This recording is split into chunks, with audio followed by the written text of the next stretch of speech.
Hello mga sana, another vlog for today. Another vlog for today. Okay.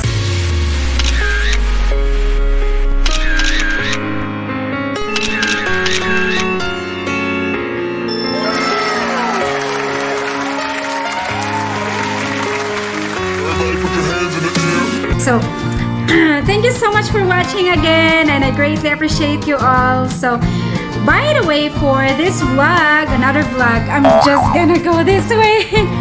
So, another vlog for tonight, I'm gonna share you about our stories, I and my husband's stories when we arrived in Canada in 2015. Okay?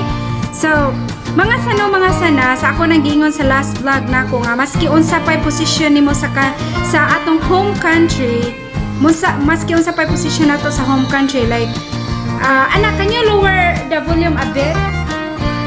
Because my mama's making a vlog, okay?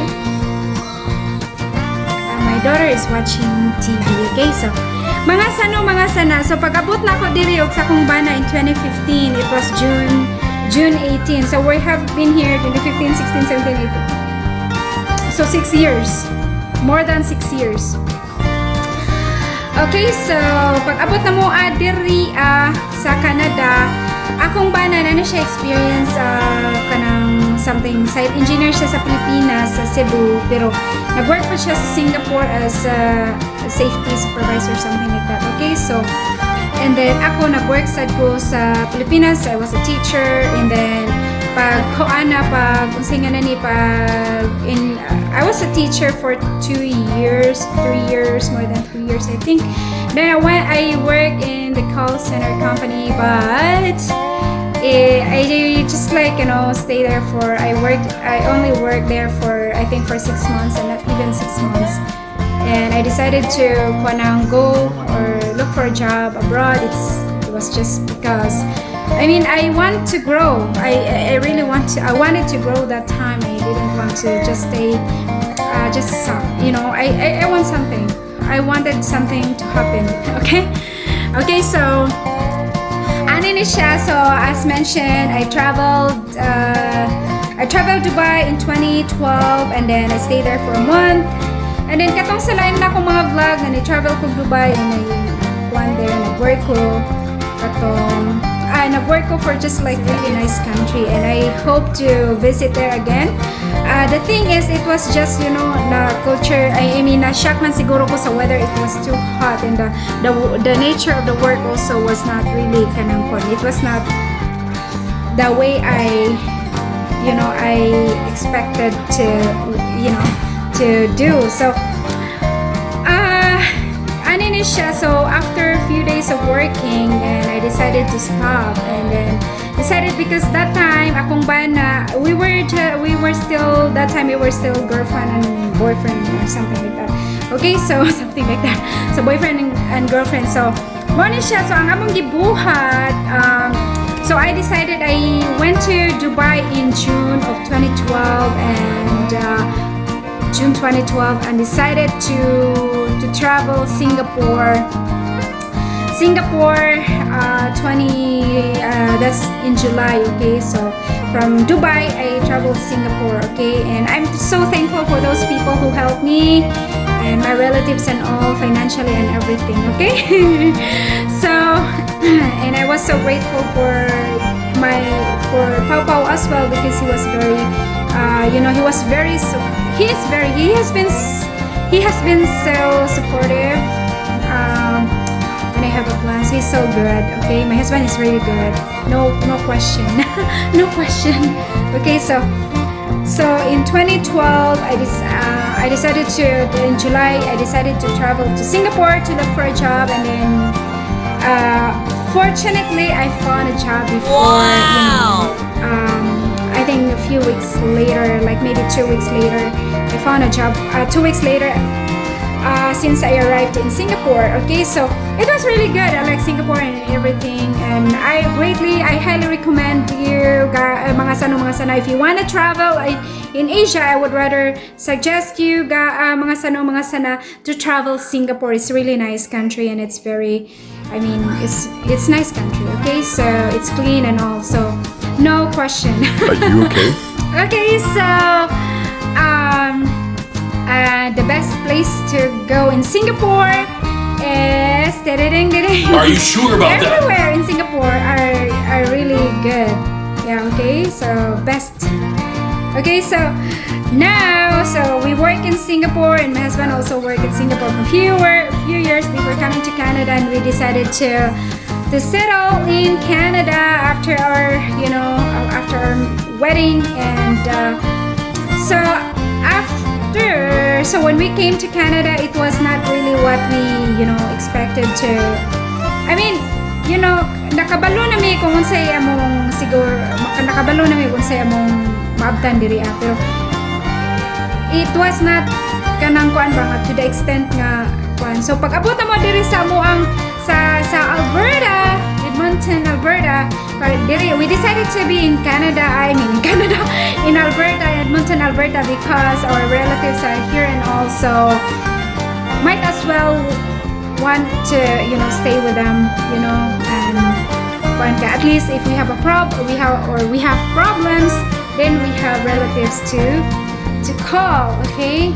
And so mo ni siya, so pag-abot mo diri sa Canada, kanang kuan. So we looked for a job, and we really tried, and we couldn't find a job because ako nang giingon sa last vlog nako nga Canada, most companies, they need a ticket. Like, if you want to work something in the office or something like that, we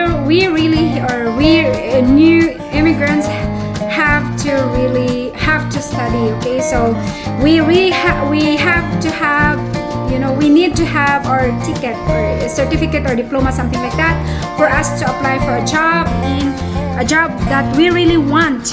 Okay, in Canada. Okay. So we really have to work hard and all. Okay, so when we arrived in Canada, I was already pregnant for like 3 months. Okay, and then so we look for a job and all, and I would really suggest, because of our experience, just trust me, because of our experience, we really suggest you mga sana in come to Canada and you're a permanent resident. When you come here, you really have to study first, okay? So because that was one of our mistakes that we did not listen to some of the suggestions, okay? So some of the suggestions that we really we were advised to study first, but we did not listen, because at that time I was pregnant, and for me it was not practical to study first, and it was really hard. But based on our experience, because of the benefits in Canada, especially for low-income family that time.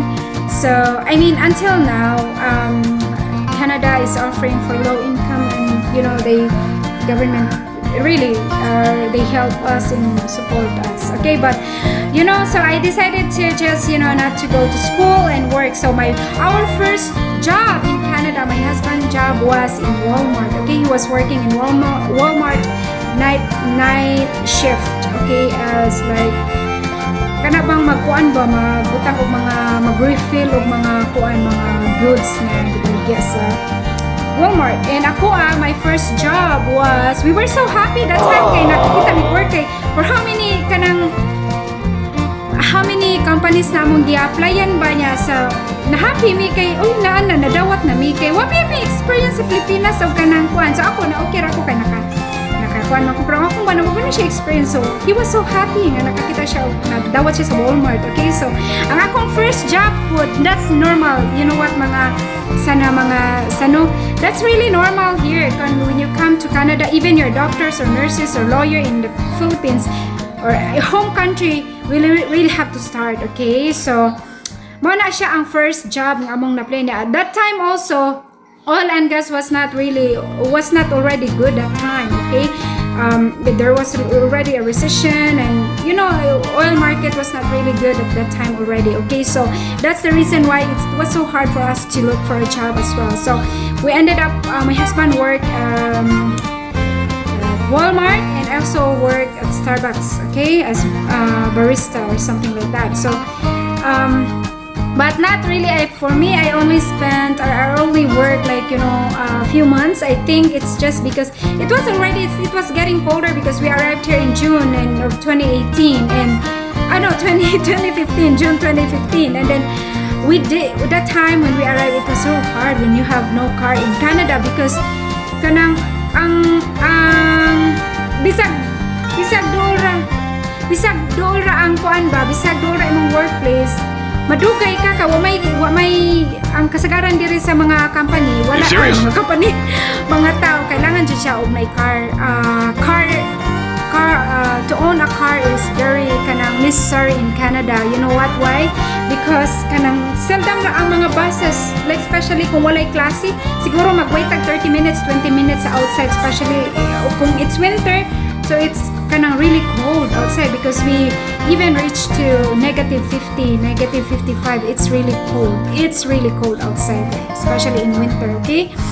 So, and ang snow pa jud baga. So, it was not really hard. Kanya mababiyaan pa ka sa truck mo. Magkuan na, mag-wait na sa kag another 30 minutes. So, akong gibuhat sa una, dool naman akong workplace, akong brother-in-law's house. Kanang kuan ako maglakaw niya.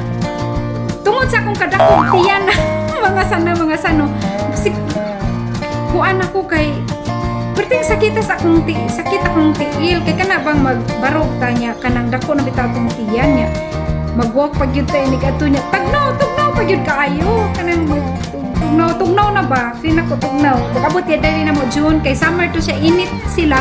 Pag land na mo diri, gitugnaw na ko sa airport. Uy, katugnaw pa diri mao ninyong summer diri tugnaw. So, mao gyud ito ang summer. Gitugnaw ko ba na culture ay nakuan ko sa weather kay pating sa ato init abot og 40 or 30 kapin pero pagabot rin tugnaw man ni evening pinabot rin tugnaw niya. So, ang nagsundo na mo nagkasando ra on all niya ako naka-jacket na ko kay gitugnaw na ko ngadto mig downtown the next day. Di ko ana ko so mao to siya gitugnaw na ko niya nag-sweater na ko kaya bag ahaka bitaw atong tayma niya. Moto siya mga sana. So, ang akong giingon is kailangan kita mag-antos inig-abot diri sa Canada. Kay I think not only in Canada but kanang sa uban nga countries kung once na maabot ka dito like uban mga western countries so one. Kailangan jud ta mo kanang mo sacrifice, okay? And it's really I will share you everything. I will share you some of the kanang mga benefits in Canada. I mean, kuan nga nung why we decided to come to Canada and we found it nga kanang there are lots of benefits and kanang advantages and disadvantages in Canada but we prefer to live in Canada, okay? And yeah, but we still love Philippines, okay? Dahil dyan lang ito ang home country, okay? So maura to siya nga kailangan kita. So if you have any questions, just comment and I will answer your question all. And thank you. Bye. Have a good night mga sana. Bye bye.